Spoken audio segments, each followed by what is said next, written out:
Hey everybody, thanks for joining me today. This video is going to be quite out of place for my existing subscribers, but now that so many people are and will be shifting to remote work and virtual classrooms because of COVID-19, I think tutorializing just how easy it is to record and upload videos of yourself and your PC is a very important skill to share. And you don't need to be particularly savvy with technology to make a video, and you can use free software to do it. So for this video, let's consider the use case of a teacher, professor, academic, etc., who has been tasked with creating virtual lectures and/or classrooms without any explicit instructions on how to do so, no proprietary software licenses provided, and no existing knowledge of any video creation software. I'd consider two routes to go down in this circumstance. You can live video conference your classrooms using something like Zoom or Skype, or you can pre-record your lectures and upload them to a site like YouTube. Today I'll be showing you how to pre-record and upload a lecture, and also explain video privacy settings on YouTube in order to limit your audience specifically to who it's intended for, namely your students. Before I start walking you through on my desktop, let's briefly go through the pros and cons of conferencing versus pre-recording and why you may want to hybridize your approach in any case.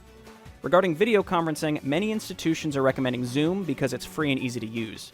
On one hand, conferencing allows you to maintain a live class schedule and class participation, though the non-paid version does limit you to 40 minutes. Conversely, due to the nature of quarantines and possible lockdowns, student home and family lives may be more tumultuous, and they may not be able to attend virtual classrooms consistently at the same time. As such, consider pre-recording your lectures if your administration allows for it, and then also utilize video conferencing instead for explicit student engagement. Alright, so let's dive into it. We'll be using two free applications, OBS, which you see here on the right, and YouTube, which is a web application that you'll see here on the left, which hosts videos. Okay, so let me take this from your perspective, namely someone who does not have OBS installed, does not know how to use it, and does not have a YouTube account. So go to any search engine and search for OBS. Or you can go to obsproject.com, I'll put a link in the description, but it should be as simple as using a search engine. So go to the OBS site, and then you're just going to click on one of these three buttons based on your operating systems. So I would choose Windows because I'm working on Windows. If you're on a Mac, Apple computer, you're going to pick Mac OS. I doubt many of you are on Linux, but there's the option there. So I'm going to go ahead and grab this executable. Once this downloads, navigate to where this is. It'll vary based on your operating system and which browser you're using, but I'm going to assume you can at least find where this file goes. So I'm just going to click this. You may have to double-click it. Again, it depends on your circumstance. We're going to go ahead and run the setup. There's nothing special you have to do in the setup. You can read through the license agreement if you so choose. I'm not going to change the default installation location, but you can. Don't worry about the plugins. Just install. You don't have to do anything special, and then we can launch straight into OBS from here and do some basic configuration. And that basic configuration will be a one-time thing, and you won't have to do it again, and it is relatively quick regardless. Alright, so it'll ask you if you want to run the auto configuration wizard. Sure, let's do it. If you accidentally click no and you meant to click yes, you X out of it, you can go to Tools and then Auto Configuration Wizard and run it again if you accidentally close it. So go ahead and choose Optimize just for recording. I will not be streaming. You're going to be using this software to record video files on your PC. So choose this second option, and then don't worry about this. You can maybe make a separate video in the future if requested to explain quality settings, but this is not going to be that topical for most people, so don't worry about this right now. The system should by default auto-configure this based on the performance of your machine. So the resolution of the video, the quality of the video, and your internet speed will all affect how long it takes your video to upload, what the file size will be, and what impact it will have on your PC's performance while you are recording. So again, not really something you should have to worry about, and by default, OBS should be able to detect that for you. Alright, so let's start with the audio mixer down here. You'll notice as I'm speaking, my microphone is being picked up by OBS. So there should be no default setup necessary for audio input. If you have a microphone plugged in and you start OBS, you should notice this right away as you make noise into your microphone. If this is not activating, you can click on the gear and then Properties, and then check this drop-down for your microphone, and then you can select it from here. If your microphone is not in this drop-down, odds are your microphone is simply not working, it's not plugged in correctly, or it's not configured properly with your operating system. Once all of those prerequisites are met, if you know that your microphone in general works, then by default you should have to do nothing. And if we started recording right now, then you would be able to record your own voice. Another brief note on audio mixing, you'll notice there's a mixer here for desktop audio. So for example, this would be if you were watching a YouTube video with sound.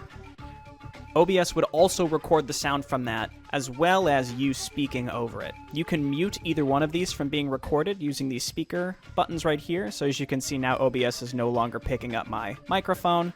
You can do the same with your desktop audio. Next, let's do a one-time setup step in order to change the file type that's going to be output from OBS. So go to Settings here in the bottom right, and then Output. And this is where you can designate where things are going to be placed once you create the video, and also what the file type will be. So you can change where the recording path is going to be. So like, for example, I'm probably going to want to just put this on my desktop. So let's do that. So anytime I make a video, it'll just pop up right here on my desktop. That's relatively simple and easy to find. And then I'm going to change the recording format to MP4. And that's simply to make it so it is in a format that YouTube recognizes and will upload relatively quickly. So I'm going to hit Apply. I'm going to hit OK. And now we are ready to record audio. We'll move on to video next.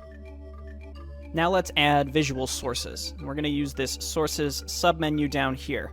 So click the plus button. And let's add my desktop to start. So we're going to add display capture. Go ahead and say OK to create new. You can rename it if you want. And then properties right here, this window is basically giving you a preview of what you are adding. So hit OK, and you'll notice now in the preview window, this is what will be recorded if we were to start recording. So you'll notice previewing, it will record my microphone, and it will record this visual source. So I have a second monitor, so let me go ahead and move this over to the right.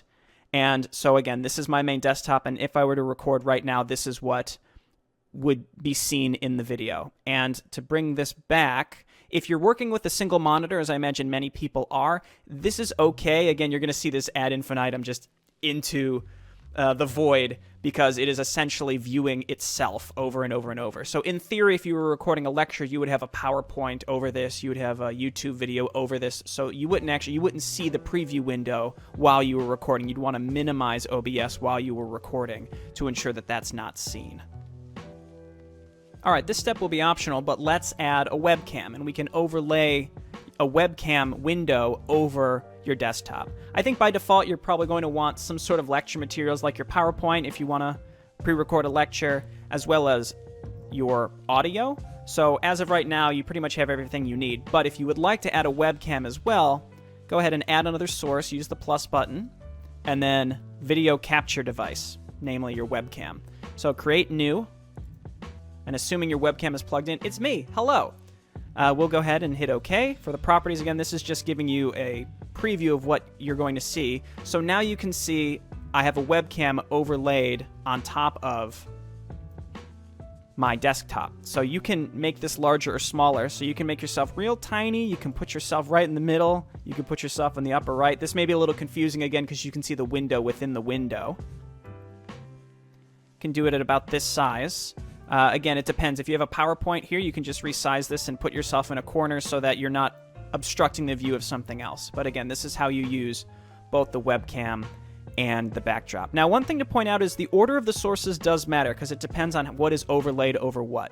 Our display capture, which is our desktop, is full screen right now when it's recorded. So if we move that to the top of the list, it's technically on top of our webcam. So our webcam is there, but it's hidden, so you won't see it in the video. So ensure that, again, whatever you want on top of the other is listed that way, and it's prioritized by what is on the top. So the webcam goes on the top because it's smaller, and you want it on top of your desktop view.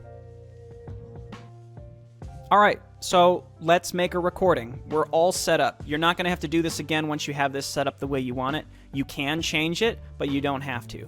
So as of this point, all you got to do is click Start Recording right here. There we go. So we are currently making a video. And actually, because my face is in the way, we'll move over here. And here is the video that's being created. You can't watch it right now, but it is being processed as we are currently recording it. So let's also move the window over to the right. So you can see I'm moving my mouse in a figure 8 pattern. Right, so keep in mind what we're recording. My webcam should be up here somewhere in the upper right. My mouse on the video will be behind my face, and then I'm moving it in a figure 8 in the middle. So let's go ahead and stop the recording. And then we can watch this. There we go. So we are currently making a video. And actually, because my face is in the way, we'll move over here. And here is the video that's being created. You can't watch it right now, but it is being processed as we are currently recording it. So let's also move the window over to the right. So you can see I'm moving my mouse in a figure 8 pattern. Right, so keep in mind what we're recording. My webcam should be up here somewhere in the upper right. My mouse on the video will be behind my face, and then I'm moving it in a figure 8 in the middle. So let's go ahead and stop the recording. So there you have it. You've made your first video. It's just that easy, and those are the basics. Now, anytime you have OBS open, you can simply hit start recording, and it will record whatever you see in the preview window as well as your microphone. So at its core, again, you're prepared to record your voice and what you have on your desktop. So I would recommend having your lecture materials up, whether that's a digital smartboard, PowerPoint presentation, a YouTube video, have those up. Maximize OBS, start recording, minimize the OBS window, and then begin your lecture. When you're ready to stop, maximize the OBS window and hit stop recording, and that will be that. One thing that you can do to minimize the window shuffling that your students will see is you can go to settings and then hotkeys. And here, specifically under start recording and stop recording, set these to something that you typically don't use on your keyboard. I'm just going to go ahead and use Control. You can also make it combinations like Control T or Alt Y, something that you would not necessarily accidentally push, again, in a typical recording session. So let's go ahead and apply these.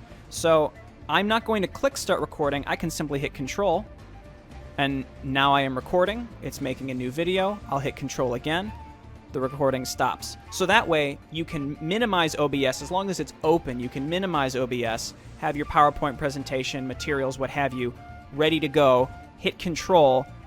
The recording will start, and your students won't see you juggling the windows around if you're working on one monitor. This is much easier if you're working on 2 monitors, at which point you can just have the OBS preview window on the other screen.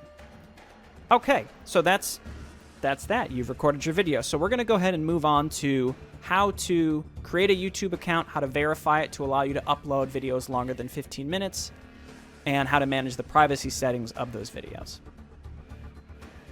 So let's head over to YouTube.com. You'll notice they're doing their civic duty by ensuring that there's a pop-up to discuss COVID-19 for people who don't know about it. And if you do not have an account, go ahead and click Sign In here. If you do have an account, you can click your avatar on the upper right, and there should be a Switch or Add Account option. Click that, and it will take you to the same screen. So from here, you want to create account for myself. Enter this information. You have to use an email address that is not currently linked to an existing YouTube account. Now, you can use any email address, again, as long as it's not currently linked. It doesn't have to be a Gmail account, but you can make a Gmail account specifically for this. So that email address plus a password you set here will be the login information for your YouTube account. Now, I would recommend making a separate YouTube account if you're doing this for work, because your private YouTube account may have things publicly visible that you don't want people to see. So you may have good control over your YouTube channel privacy settings. That's up to you, at which point, sure, use your private YouTube account if you are certain that you're not accidentally sharing information you don't want people to see. But for example, most YouTube channels by default will show the history of videos that you have clicked the like button on, channels that you're subscribed to, playlists that you may have created. So again, if you don't want that information shared, just make a separate account. It doesn't hurt to just do that to ensure that nothing gets mixed up in any case. Now that you have done this, you're going to want to verify your YouTube account. So as soon as you have created it, log into it. And again, I already have a separate YouTube account. I'm just doing this on incognito so I stay logged out. And then within a search engine, you're going to want to verify your YouTube account. I'll put a link in the description. Alternatively, you can simply Google verify my YouTube account. So you can see here, I have Googled verify YouTube account. We'll go to the first link, which is on the Google support page, and there is a link right here to verify your channel. So in order to do this, you do have to enter your email or phone number, and it will force you to essentially do two-factor authentication to prove you're a person. If you feel comfortable doing this and providing that information to Google, they will email or text you using SMS a code to verify your account. Again, you can only upload videos over 15 minutes if your account is verified. So I would recommend doing that again if you're comfortable doing so. And it's important to ensure that your recordings stay under 15 minutes if you, in fact, do not have a verified YouTube account. Because if you have a video that's 15 minutes and 2 seconds, YouTube will not allow you to upload it. Alright, so this is my existing YouTube channel. I upload gaming content. So your channel will appear empty. There will be nothing on it. From here, once you're logged in and you have a verified account, if you chose to do so, click the little recording button, the camera button with a plus on it up here, and upload video. So it will bring you to this page. I'm going to reduce the size of this window. And then what I'm going to do, it just says you can drag and drop, or you can select it via your Windows Explorer or whatever it is on Mac, your File Explorer. And so let's go ahead and drag over the video that we have recorded earlier as a test. So just drag it over there. So now our video is uploading. You can see it's very quick because it was a very, very short video. So we could just say this is a test. This is a test. Those were upload defaults, by the way, just because I have an existing channel for gaming content. Your description, again, would be empty. And then you don't need to worry about most of this stuff. The only thing you have to do, and it actually won't let you proceed unless you choose, is for your audience, you have to select no, it's not made for kids. I don't want to get into the whole COPPA, Children's Online Privacy Protection Act, but for you, the purposes of this video, just always choose no, it's not made for kids. Your audience is not children, so it's even if it's safe for children, it's not made for children. So just simply always say no, it's not made for kids. If your account is new, you won't even have a monetization option, so we'll skip that. And then video elements, this is meant for advertising your video. Ignore that. Let's focus on visibility. So let's go over these real quick, because this is a concern I see specifically if you're making a lecture. People may be concerned about the visibility of something they put on YouTube. So what the options are here are really focus on public, unlisted, and private. By default, it's going to unlisted, and it's exactly what it says here. Anyone with the video link can see your video. So what this means is, if we publish this unlisted, and I will do that, nobody can see it by default unless you give them the link. So that's what I would recommend, again, if you're concerned about video privacy. Now, you may think intuitively if you're concerned about privacy, you'd pick private. If you pick private, essentially only you can see your video. Even if you share the link to other people, they won't be able to watch it. So again, private is used if you want to just remove access from everybody to see it. Instead, let's choose unlisted. So we will save. The upload is already done because it was extremely short, and it will take us straight to our YouTube studio. So one thing I'll point out, if we go to my channel, so I'm back on my channel page, the video has been uploaded and it is unlisted. So even to me, the channel owner, I will not see that video in the upload section. It's just not there. And that also means that anybody who happens upon your channel randomly, simply by browsing YouTube, will not see that video. And let me also stress, it's extremely unlikely that anyone would happen upon your channel. And to just anybody who's stumbling around, it would appear like your channel had no content. So again, I want to be very clear that in terms of privacy, if your videos are unlisted, only the people that you share the link with to each individual video can see it. Now, to be clear, the people that you give the links to can then share those links with others. So that's something you don't necessarily have control over. So what you can do is unlist your videos, post them on your class site through your university, something like that, to say here are your lecture videos, please watch them by a certain date, at which point you can then just delete the videos or make them private to ensure that at a certain point, again, you have total control over who's able to see them. Because even if the link has been shared 100 times plus, if you make the video private, even if people have the link, they won't be able to see the video. Okay, and the last step is how do you disseminate your video? How do you get the link? So back in your YouTube studio, which you can get by clicking your avatar in the upper right, and you'll see that there's a studio option. And then you can click videos on the left. You'll see a big list. So you see all my other gaming videos and then this test.